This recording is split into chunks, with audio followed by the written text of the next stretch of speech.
रूस और यूक्रेन की जंग पिछले 58 दिन से चल रही है। युद्ध में दोनों देशों को काफी नुकसान भी पहुंच चुका है। यूक्रेन ने आज दावा किया है कि वो अब तक रूस के 21,000 से ज्यादा सैनिकों को मौत की घाट उतार चुका है। दूसरी तरफ रूस लगातार हमले तेज करता जा रहा है। यूक्रेन के पूर्वी इलाके पर लगभग रूस का कब्जा हो चुका है। मारियोपोल में भी अब रूस का कब्जा है, लेकिन जेलेंस्की झुकने के लिए तैयार नहीं है और पुतिन 9 मई का इंतजार कर रहे हैं। यूक्रेन के कैपिटल कीव के पास इरपिन और बूचा में रूस ने जमकर तबाही भी मचाई। यहां चारों तरफ अब केवल और केवल बर्बादी के निशान हैं। आज हम आपको युद्ध का अपडेट भी बताएंगे और ग्राउंड जीरो से हमारे डिफेंस एडिटर मनीष प्रसाद के साथ बर्बादी का मंजर भी दिखाएंगे।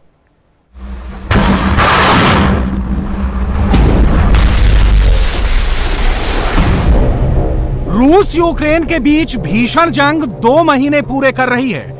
यूक्रेन के मारियोपोल शहर में जबरदस्त तबाही के बाद रूस जीत का दावा कर रहा है।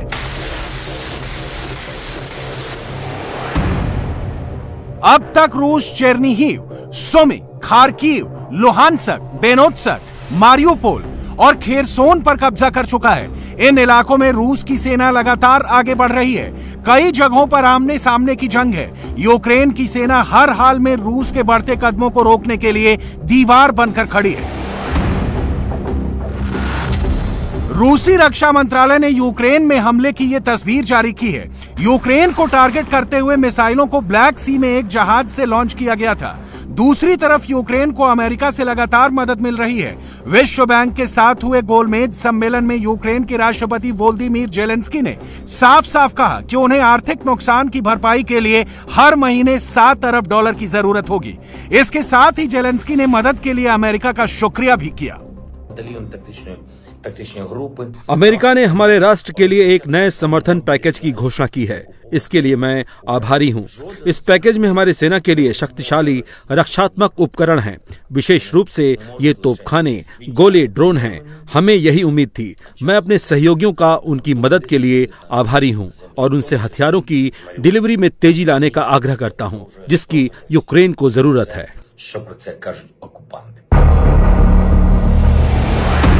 रूस के साथ जंग में यूक्रेन अब तक 21,200 से ज्यादा रूसी सैनिकों को मारने का दावा कर रहा है। यूक्रेन का दावा है कि वो रूस के 176 फाइटर जेट तबाह कर चुका है और जंग में अब तक 153 रूसी हेलीकॉप्टर्स के साथ 172 यूएवी ड्रोन मार गिराए हैं। यूक्रेन रूस के 838 टैंक तबाह कर चुका है। रूस के 8 वॉरशिप जंग में बर्बाद हो चुके हैं। इसके साथ ही 138 रूसी मल्टी रॉकेट लॉन्च सिस्टम भी यूक्रेन तबाह कर चुका है।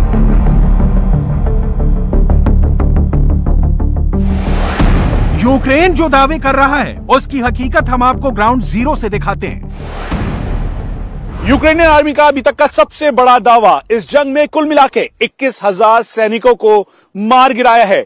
वहीं कुल मिलाके 840 के लगभग रशियन आर्मी के टैंक्स को तबाह कर दिया है। और यही नहीं, बल्कि 174 एयरक्राफ्ट और 150 से ज्यादा हेलीकॉप्टर्स को अलग अलग लोकेशंस पर अपनी एंटी एयरक्राफ्ट गन और एंटी टैंक गाइडेड मिसाइल से ध्वस्त करते हुए इस समय यूक्रेनियन आर्मी लगातार दबाव बना रही है। एंटी एयरक्राफ्ट वॉरफेयर सिस्टम के तौर पर 67 और MLRS यानी मल्टी लेयर रॉकेट लॉन्चर कुल मिला के 136 के लगभग और 1508 व्हीकल्स को तबाह किया है। फ्यूल टैंक्स और फ्यूल डंप्स 76 के लगभग तबाह किया है। यही नहीं, बल्कि इस समय ब्लैक सी में जो बोट्स हैं उनकी संख्या में भी इजाफा होता आ रहा है और 166 के लगभग ऐसे यूएवीज हैं जो कि इस समय रशियन आर्मी ऑपरेशनल तरीके से इसका इस्तेमाल कर रही थी, उसको भी यूक्रेनियन फोर्स ने ध्वस्त किया है। और इस समय इंडिया टीवी आपको दिखा रहा है उसी एरिया से ग्राउंड रिपोर्ट, जहां पर यूक्रेनियन आर्मी का सबसे बड़ा दावा है कि यह है रशियन आर्मी के टैंक्स की कब्रगाह। सबसे ज्यादा नुकसान रशियन आर्मी को इसी जगह पर हुआ है। हमारे डिफेंस एडिटर मनीष प्रसाद जिस लोकेशन की तस्वीर दिखा रहे हैं, ये बूचा से केवल 8 किलोमीटर पहले का इलाका है। यही वो जगह है जहां रूस का 60 किलोमीटर लंबा काफिला यूक्रेन के कैपिटल कीव पर हमले के इंतजार में खड़ा था, जिसका फायदा यूक्रेन की आर्मी ने उठाया और रूस को जबरदस्त नुकसान पहुंचाया। रशियन आर्मी की ईस्टर्न मिलिट्री कमांड का कॉन्वॉय जब आगे की तरफ एरिया डोमिनेशन के लिए कीव बढ़ रहा था, तो उसी दौरान बूचा से करीबन 8 किलोमीटर पीछे ही इस जगह पर बड़ी कब्रगाह के तौर पर यूक्रेनियन आर्मी ने रशियन टैंक्स को पूरी तरह से ध्वस्त किया। और ये रशियन टैंक्स हैं जो कि कुल मिला के एक उनकी पूरी रेजिमेंट को यहां तबाह किया गया। और अभी भी यहां पर जो फॉरेंसिक टीम है यूक्रेनियन आर्मी की, वो उनके शवों को एक एक करके निकाल रही है। और यहां पर चारों तरफ तबाही की तस्वीर अभी भी दिखाई देती है, जहां फॉरेंसिक टीम सैंपल्स कलेक्ट कर रही है, बॉडीज को निकाल रही है। बीएमपी के तौर पर infantry combat vehicle Russian army का जो था वो यहां पर था, उसको निकाला गया। और फिर जैसे जैसे आगे की तरफ रशियंस बढ़ रहे थे तो उनको रोकने के लिए ठीक सामने की तरफ से जो जेवलिन या स्ट्रिंगर मिसाइल और साथ में जो Stugna missile anti tank guided missile है उसका इस्तेमाल किया गया। और फिर इन टैंक्स पर लगातार अटैक किया गया। अटैक करते ही यहां पर सबसे ज्यादा कैजुअलिटीज रशियन आर्मी की इसी जगह पर हुई, जो कि मेन एंट्री पॉइंट था। और यहीं पर जो 60 से 62 किलोमीटर का जो लंबा काफिला था रशियन आर्मी का, उसको रोका गया। यहां पर वी मार्किंग जो कि रशियन आर्मी के ईस्टर्न मिलिट्री कमांड का है वो दिखाई दे रहा है। उसके अलावा जेड मार्किंग आपने देखी, और यहां पर जो उनके टैंक से उनको तबाह किया गया। ये वही ब्रिज है जो इरपिन को कीव से जोड़ता है, मतलब कीव का एंट्री पॉइंट। इसी ब्रिज की दूसरी तरफ रूस का 60 किलोमीटर लंबा काफिला था, जिसे रोकने के लिए यूक्रेन ने इस ब्रिज को उड़ाया था। यूक्रेन की यह स्ट्रेटेजी उसके बहुत ज्यादा काम भी आई। रूस को जब रास्ता नहीं मिला तो उसने इस लोकेशन के आसपास जबरदस्त तबाही मचाई। कीव को बूचा डिस्ट्रिक्ट से जोड़ने वाला यह स्ट्रेटेजिक ब्रिज था। इसके दूसरी तरफ रशियन आर्मी के ईस्टर्न मिलिट्री कमांड का 60 किलोमीटर का लंबा काफिला था, जो कि बेलारूस में एक्सरसाइज कर रहा था।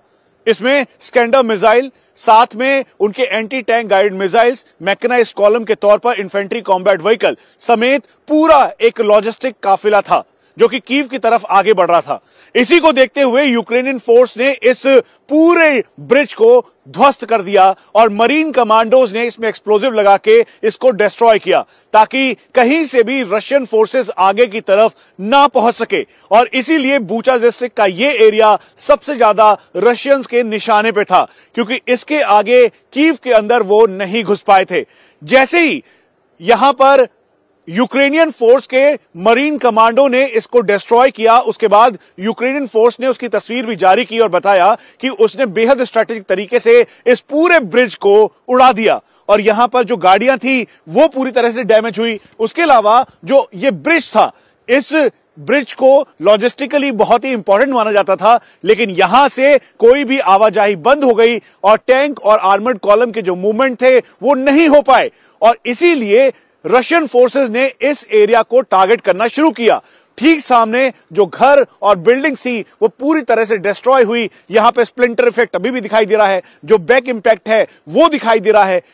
रशियंस ने अपने स्कैंडर मिसाइल्स को यहीं पर दागना शुरू किया और इसीलिए यहां पर सिविल कैजुअलिटीज के साथ साथ जो मिलिट्री लोकेशंस थी उनको भी टारगेट किया गया। रशियंस का कहना बिल्कुल साफ था कि वो बफर जोन क्रिएट करना चाहते थे, वो नहीं चाहते थे कीव पर कब्जा करना, लेकिन हॉलिस्टिकली इसको डोमिनेट करना बहुत जरूरी था। इसीलिए जहां इस ब्रिज को यूक्रेनियन फोर्स ने रशियन फोर्सेस को आगे आने से रोकने के लिए उड़ाया, तो वहीं दूसरी तरफ जो बूचा का मेन एंट्री पॉइंट है जहां पर ये इमारत थी उसको भी पूरी तरह से ध्वस्त किया। और इसके ऊपर आज भी जो स्प्लिंटर इफेक्ट्स हैं, जो निशान हैं मिसाइल्स के, वो दिखाई देते हैं। ये पूरी इमारत ध्वस्त हुई। इसके अंदर करीबन 100 से 150 घर हैं जो कि पूरी तरह से ध्वस्त हो चुके हैं। हालांकि यहां पर जो सिविल लोग थे उनको समय रहते हुए खाली करवाया गया, लेकिन अभी भी यूक्रेन पर रशियन फोर्सेस का दबाव की यह तस्वीर सामने दिखाई देती है। और इसीलिए इस समय बफर जोन के तौर पर डोनेस्क, लुहांस्क, मारियापोल, खार्किव का एरिया है जहां पर रशियन फोर्स और यूक्रेनियन फोर्स आमने सामने है। यूक्रेन में कीव के पास इस इलाके में 300 से ज्यादा परिवार अपना आशियाना छोड़कर जा चुके हैं। रूस की सेना को कीव में एंट्री लेने से रोकने वाली ये दीवार टूट चुकी है। मकान पूरी तरह बर्बाद हो चुके हैं। इंसानी बस्ती में अब केवल तबाही का मंजर है।